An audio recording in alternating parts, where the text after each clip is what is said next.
Deep inside a concrete fortress in the mountains of Colorado, there's a man who sits alone in a tiny cell. His name is Zacarias Moussaoui.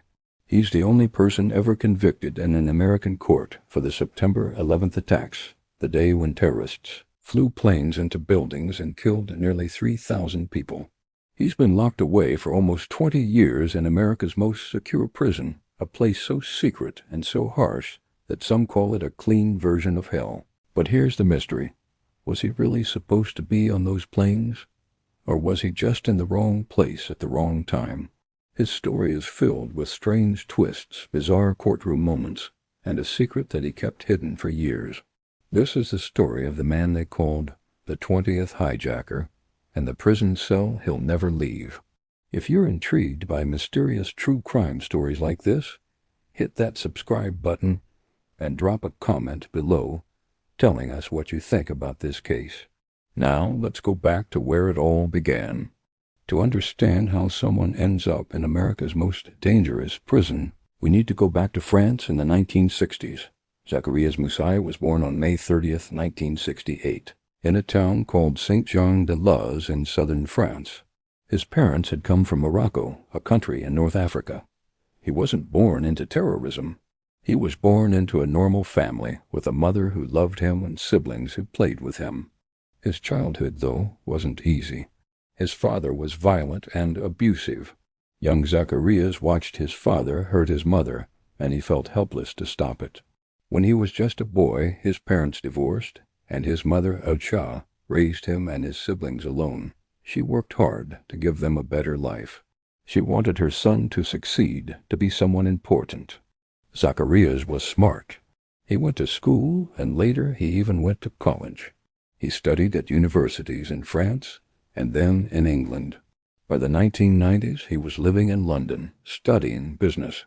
To anyone who knew him then, he seemed like a regular young man trying to build a future. But something changed. In the early 1990s, while living in London, Moussaoui began attending a mosque place where Muslims gathered to pray. At first this seemed normal, but the mosque he attended was different. Some of the people there had extreme views. They believed that violence was the answer to the world's problems. They talked about jihad, a word that means struggle in Arabic, but was being used by these men to mean holy war. Slowly, Moussaoui's mind changed. The young man who once wanted a business career started believing that the West countries like America, Britain, and France were enemies of Islam. He became angry, radicalized. By 1998, he had traveled to Afghanistan, a country torn apart by war. There, in hidden camps in the mountains, he trained with Al-Qaeda, a terrorist group led by a man named Osama bin Laden. In these camps, men learned how to use weapons. They learned how to fight. They learned how to kill. And they were told that dying for their cause would make them martyrs, heroes, who would go to paradise. Moussaoui trained in these camps. He met other men who shared his new beliefs. And somewhere during this time, a plan began to form. A terrible plan. Fast forward to February 2001. Moussaoui arrived in the United States. He told people he was there to learn English and maybe start a business. But that wasn't the real reason. In February, he enrolled in a flight school in Oklahoma. This might seem normal. Lots of people want to learn to fly. But there was something odd about Moussaoui. He wasn't interested in learning how to take off or land a plane. He only wanted to learn how to steer a plane that was already in the air. When instructors asked him why, he gave vague answers that didn't make sense. His teachers thought he was strange. He didn't seem to have the skills or knowledge that most flight students had. He struggled with basic concepts. Yet he kept insisting he wanted to fly large commercial jets, the kind that carry hundreds of passengers across oceans. In August 2001, Moussaoui moved to Minnesota. He paid $8,300 in cash, a huge amount of money for lessons on a flight simulator. A simulator is like a video game that lets you practice flying without actually being in the sky. But again, he only wanted to practice steering. He asked bizarre questions about the plane's doors and fuel capacity. He wanted to know how much damage a plane could do if it crashed. The instructors became deeply worried. This man didn't seem like someone who wanted to become a pilot. He seemed like someone planning something terrible. On August 16, 2001, less than 1 month before, September 11th, a flight school called the FBI, the Federal Bureau of Investigation, is America's main police agency for serious crimes.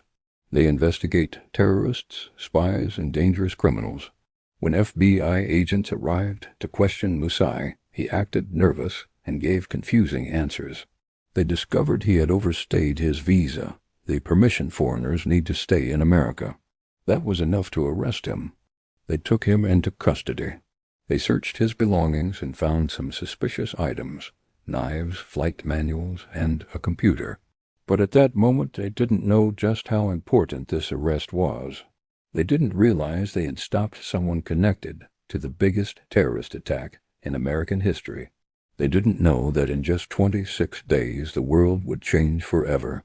The timing of what happened next is absolutely chilling. But before we reveal that, let us know in the comments. Had you ever heard of Zacarias Moussaoui before this video? Hit subscribe to follow more incredible true stories like this one. On the morning of September 11, 2001, Moussaoui was sitting in a jail cell in Minnesota. At 8:46 a.m. Eastern Time, American Airlines Flight 11 crashed into the North Tower of the World Trade Center in New York City.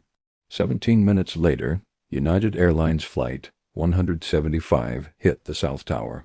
At 9:37 a.m., American Airlines Flight 77 crashed into the Pentagon, the headquarters of the U.S. military near Washington, D.C. At 10:03 a.m., United Airlines Flight 93 crashed into a field in Pennsylvania after passengers fought back against the hijackers. 19 men had hijacked 4 planes. They had turned those planes into weapons. Nearly 3,000 innocent people died that day. People who were just going to work, people on business trips, firefighters trying to save lives, passengers trying to get home. America was in shock. The world was in shock. Who could do something so evil? As investigators began piecing together what happened, they discovered that all 19 hijackers were connected to Al-Qaeda, and they had been planning this attack for years. Then someone remembered there was a man in custody in Minnesota, a man who had been acting suspiciously at a flight school, a man who had been arrested just weeks before the attacks. His name was Zacarias Moussaoui. FBI agents rushed to examine everything they'd taken from Moussaoui. They searched his computer and found something shocking, evidence that connected him to the 9/11 plot. There were communications with known terrorists. There were searches about hijacking planes. There were signs that he had been preparing for something big. But here's the mystery that would haunt the case for years. Was Moussaoui supposed to be one of the hijackers on September 11th? Was he supposed to be on one of those planes? Some investigators believed he was meant to be the 20th hijacker. They thought that if he hadn't been arrested in August, he would have been on one of those planes, helping to murder thousands of people. Others weren't so sure. Maybe he was being trained for a different attack, a second wave. Moussaoui himself would later make this mystery even more confusing with the bizarre things he said in court. In December 2001, just 3 months after 9/11, the U.S. government charged Moussaoui with 6 crimes. These weren't ordinary crimes. These were conspiracy charges, meaning they accused him of planning the attacks with others. The most serious charges could result in the death penalty. He could be executed for what he had done. But Moussaoui did something unexpected. He decided to represent himself in court. This means he would be his own lawyer, defending himself against charges that could end his life. Legal experts were stunned. This almost never works. Criminal cases are complicated, especially terrorism cases. You need to understand laws, evidence, procedures. Moussaoui had no legal training. The trial became one of the strangest in American history. For years, from 2001 to 2006, Moussaoui's case dragged through the courts, and he seemed to be his own worst enemy. Sometimes he would admit to being part of Al-Qaeda. Other times he would deny involvement in 9/11s. He would shout at judges. He would insult his own lawyers when they tried to help him. He called the judge a Jewish woman and made other offensive statements. He seemed unstable, unpredictable. In April 2005, something shocking happened. Moussaoui suddenly pleaded guilty to all 6 charges. He admitted in open court that he was a member of Al-Qaeda. He admitted he knew about the 9/11's plot. But then, during the sentencing phase, when the jury would decide if he should live or die, he changed his story again.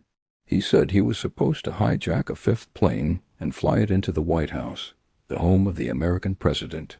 He claimed he was working with Richard Reed, another terrorist known as the Shoe Bomber, who had tried to blow up a plane with explosives hidden in his shoes. Was this true, or was he making it up? Experts debated. Some thought he was lying to seem more important. Others believed parts of his confession. Even top Al-Qaeda leaders gave different stories about whether Moussaoui was really part of the September 11th plot. The jury had to decide, should this man die, or should he spend the rest of his life in prison? On May 3, 2006, after days of deliberation, the jury announced their decision.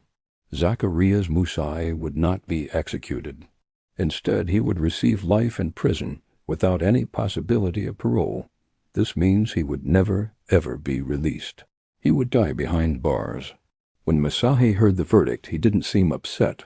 In fact, he shouted at the jury, "America, you lost." "I won." He raised his fist in defiance. Even in defeat, he was defiant. But his celebration was premature, because where they were sending him was worse than death, according to some people who've studied it. They were sending him to a place that would break his spirit, a place designed to make dangerous men disappear from the world. They were sending him to ADX Florence. ADX Florence sits in the desert mountains of Colorado, about 100 miles south of Denver. From the outside, it looks like a modern building, almost ordinary. But inside, it's something else entirely. It's officially called the United States Penitentiary Administrative Maximum Facility.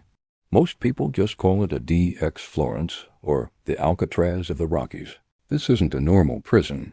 This is a supermax prison, a place built specifically for the most dangerous criminals in America. Terrorists, gang leaders, murderers, spies, people who are considered too dangerous to ever be around other human beings. When Moussaoui arrived at ADX Florence in May 2006, he entered a world designed to erase him from existence. Imagine living in a concrete box. The cell is 7 feet wide and 12 feet long, about the size of a small bathroom. There's a concrete bed, a concrete desk, a concrete stool. There's a toilet and a sink. There's a small window, but it doesn't show the outside world. It's designed so you can see only the sky, nothing else. You can't see other buildings. You can't see trees. You can't see other people. This is where Moussaoui lives. This is where he has lived every single day since 2006. For 23 hours each day, he stays in this cell alone. The walls are thick concrete and soundproof. He can't hear other prisoners. They can't hear him. He eats his meals alone in his cell. The food comes through a slot in the door. He never sees the person who delivers it. For 1 hour each day, he's allowed to go to a recreation area. But this isn't like a normal prison yard. It's another concrete room, only slightly bigger, with high walls. He exercises alone. If he showers alone. Everything happens in isolation. The lights in ADX Florence are designed to stay on 24 hours a day in some areas. Sleep becomes difficult. Time loses meaning.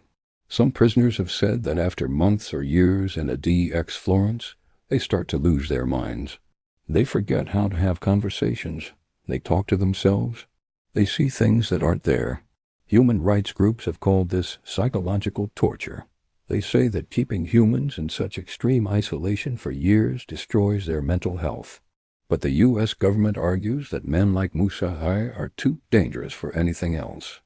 Moussaoui isn't alone in being alone, if that makes sense. ADX Florence holds about 400 inmates, though the number changes. And some of these names would shock you. There's Theodore Kaczynski, also known as the Unabomber, who mailed bombs to people for nearly 20 years, killing 3 and injuring many others. There's Terry Nichols, who helped bomb a federal building in Oklahoma City in 1995, killing 168 people, including 19 children. There's Ramzi Youssef, who bombed the World Trade Center in 1993, years before 9/11.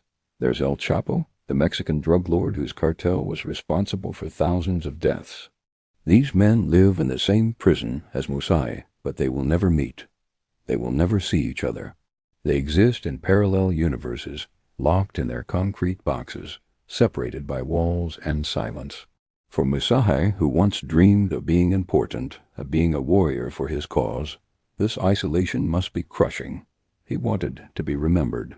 Instead, he's been forgotten, buried alive in a prison most Americans don't even know exists. Over the years, Moussaoui has sent letters from prison. In these letters, he complains about his treatment.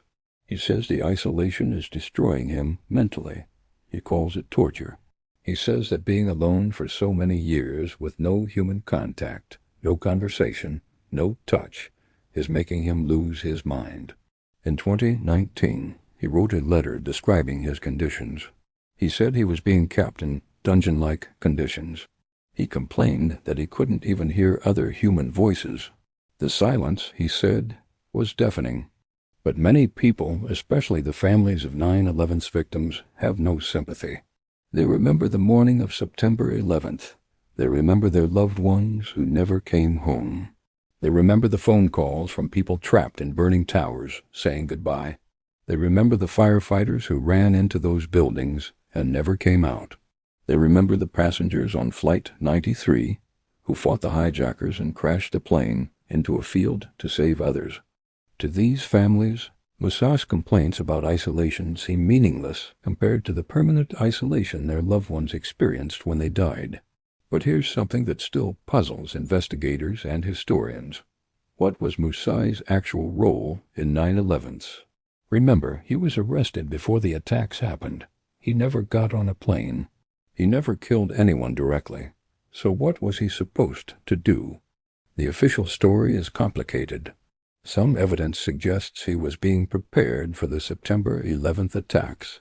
His flight training, his timing, his connections to al-Qaeda leaders, all of it points to him being part of the plot. But other evidence suggests something different. Some al-Qaeda members who were captured later said that Moussaoui was not part of the September 11th team. They said he was too unreliable, too unstable. They said he was being trained for a second wave of attacks that would come later. There's also the question of Ramzi bin al-Shibh, another terrorist who tried to get into the United States multiple times but was denied a visa. Some people believe bin al-Shibh was supposed to be the 20th hijacker, not Moussaoui. The 19 hijackers who succeeded on 9/11 worked in teams. There were 5 hijackers on American Airlines Flight 11, 5 on United Airlines Flight 175, 5 on American Airlines Flight 77, and only 4 on United Airlines Flight 93, the plane that crashed in Pennsylvania. Why only 4 on that last plane? Was there supposed to be a 5th person? Was that person Moussaoui? Or was it someone else who failed to make it? We may never know the complete truth. Now, here comes one of the most shocking twists in this whole story. In March 2020, almost 19 years after September 11th and 14 years after being locked away in ADX Florence, Moussaoui did something nobody expected. He renounced al-Qaeda. He wrote a handwritten letter from his prison cell. In this letter, he said he was denouncing Osama bin Laden, the man who had led al-Qaeda and planned the 9/11 attacks. He called bin Laden a useful idiot of the CIA and Saudi intelligence. He said that the terrorist organization had lied to him and manipulated him. This was stunning. For years, Moussaoui had been defiant. He had celebrated 9/11's. He had told the jury, "America, you lost." He had seemed proud of his association with al-Qaeda. And now, suddenly, he was saying it was all a lie? Why the change? Some people think that 14 years of isolation broke him. Others think he realized he had wasted his life for a cause that didn't care about him. Still others believe he was always mentally unstable, and his views simply shifted again. In his letter, Moussaoui also apologized, not to America exactly, but he acknowledged that innocent people had died. He said he had been wrong, but was this genuine? Or was this another manipulation, another twist in the strange mind of Zacarias Moussaoui? While Moussaoui sits in his cell, there's one person who has never given up on him, his mother, Acha el-Wafi. Remember, she's the woman who raised him alone after divorcing his abusive father. She's the woman who worked hard to give him opportunities. She never stopped being his mother, even after he became a terrorist. After Moussaoui was convicted, Acha began speaking out publicly, but she didn't defend terrorism. Instead, she spoke against it. She traveled around Europe giving speeches about how young people get radicalized, how they get pulled into extremism. She talked about how she lost her son to these dangerous ideas. She also fought to have her son transferred from ADX Florence to a prison in France. France is his home country, and she argued that he should serve his sentence there, where she could visit him. The French government has a policy of trying to bring French citizens home from foreign prisons, but the United States has refused. Moussaoui was convicted of conspiracy in the worst terrorist attack on American soil. He's staying in America in ADX Florence forever. Acha continues to write to her son. She continues to love him, even though she hates what he did. It's a complicated kind of love, loving the child you raised while hating the man he became. So here's the big question that people still debate. Did Moussaoui get justice, or did justice get Moussaoui? On one hand, he's the only person ever convicted in an American civilian court for 9/11s. The actual hijackers died in the attacks. Osama bin Laden was killed by U.S. forces in 2011. Khalid Sheikh Mohammed, the main planner of 9/11s, is still being held at Guantanamo Bay, but his trial has been delayed for years because of legal complications. Moussaoui is the only one who faced a jury, who was found guilty, who was sentenced. But some legal experts argue that his conviction was problematic. They point out that he was clearly mentally unstable during his trial. They say he should have been forced to accept legal help instead of representing himself. They question whether some of his confessions were true or just the rambling of a disturbed mind seeking attention. And then there's the question of the punishment itself. Life in ADX Florence is brutal. Is it appropriate? Or is it cruel and unusual punishment, which is supposed to be forbidden by the U.S. Constitution? Different people have different answers. What do you think? Was justice served in this case? Drop your thoughts in the comments below. And don't forget to subscribe for more incredible true stories that make you think. Today, as of 2026, Zacarias Moussaoui is 57 years old. He has spent 20 years in ADX Florence, more than a third of his entire life. He will spend the rest of his life there too. There is no parole. There is no appeal that will succeed. There is no escape. Every day is the same. Wake up in his concrete cell. Eat breakfast alone. Sit in silence. Maybe read a book if he's allowed. Maybe write a letter. Exercise for 1 hour in another concrete room. Eat lunch alone. Sit in silence. Eat dinner alone. Try to sleep while lights shine. Repeat. He will never feel grass under his feet again. He will never see a sunset over the ocean. He will never taste his mother's cooking. He will never have a conversation with a friend. He will never touch another human being, except maybe the guards who search him. This is his life now. This is his life forever. The story of Zacarias Moussaoui teaches us several things. It shows us how someone can be radicalized, how a normal person can be turned into someone who supports terrible violence. It shows us the importance of vigilance. Those flight instructors who reported him potentially saved lives. It shows us the complexity of justice, how we struggle to balance punishment with human rights. But mostly, it shows us the real cost of terrorism. Not just the 3,000 people who died on September 11th. Not just their families who still grieve. But also the life of Zacarias Moussaoui himself, a life wasted, thrown away for a cause that ultimately rejected him. He sits in his cell in Colorado, forgotten by most of the world, a ghost in a concrete tomb. The man who wanted to be remembered as a warrior is instead remembered as a footnote, the strange, disturbed man who was connected to 9/11s, but whose exact role we may never fully understand.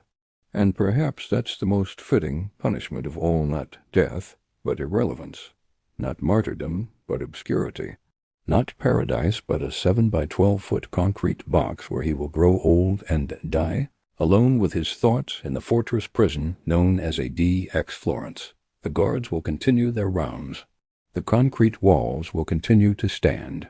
And inside, Zacarias Moussaoui will continue to exist in the isolation he chose when he decided to join Al-Qaeda, an isolation that will only end when his heart stops beating. This is the story of the 20th hijacker, or maybe he wasn't. A man locked in America's most secure prison, serving a sentence that will never end for a crime that changed the world forever.